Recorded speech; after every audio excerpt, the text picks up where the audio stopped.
Hello అండి. నేను ఇక్కడ చూడండి బీరకాయ తొక్క తీయడానికి ఇటువంటి చాకు అయితే వాడుతున్నానండి. ఈ చాకు ఉంటే సరిపోతుందండి. మనము గ్రేటర్స్ ఎక్కువగా తీసుకొని వాడి అయితే మనము తొక్క తీస్తున్నట్టయితే తొక్కతో పాటు మనకి చాలా బీరకాయ అయితే వేస్ట్ అవుతుంది. సో, అనవసరంగా మనం మన ఫుడ్‌ని అయితే వేస్ట్ చేసుకోకూడదండి. సో, ఇలాగ పళ్ళున్న కత్తి తీసుకొని మీరు తీస్తే చూడండి నాకు వీడియోలో ఎంత ఈజీగా అయితే వచ్చేసిందో తొక్క. అలాగే బీరకాయలు కూడా చాలా ఫ్రెష్‌గా ఉన్నాయి కాబట్టి నేను బీరకాయ తొక్కతో అయితే పచ్చడి చేద్దాం అనుకున్నాను. సో, అందుకని నేను ఇక్కడ చూడండి ఫ్రెష్‌గా ఉంది కాబట్టి ఎంత ఈజీగా వచ్చేస్తుందో నాకు. చూడండి సింపుల్‌గా అయితే తీసగలుగుతున్నాను. వితిన్ 1 మినిట్‌లో అయితే నాకు తొక్క అయితే ఈజీగా వచ్చేస్తుంది.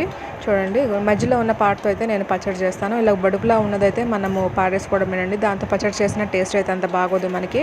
సో, చూడండి మధ్యలో ఉన్నది కూడా ఎంత చక్కగా వచ్చేస్తుందో. చాలా పల్చగా అయితే ఈజీగా మనకి తొక్క అయితే వచ్చేస్తుంది. చూడండి మీకు ఇక్కడ నేను వీడియోలో చూపిస్తాను ఎంత పల్చగా వస్తుందనేది తొక్కది. చూడండి చూపిస్తాను. చూడండి ఎంత ఈజీగా అయితే ఎంత పల్చగా అయితే వచ్చేసిందో. సో, ఇలా మీరు కూడా గ్రేటర్ వాడకుండా ఇటువంటి చాకుతో అయితే ఈజీగా తొక్క తీసేసుకోండి.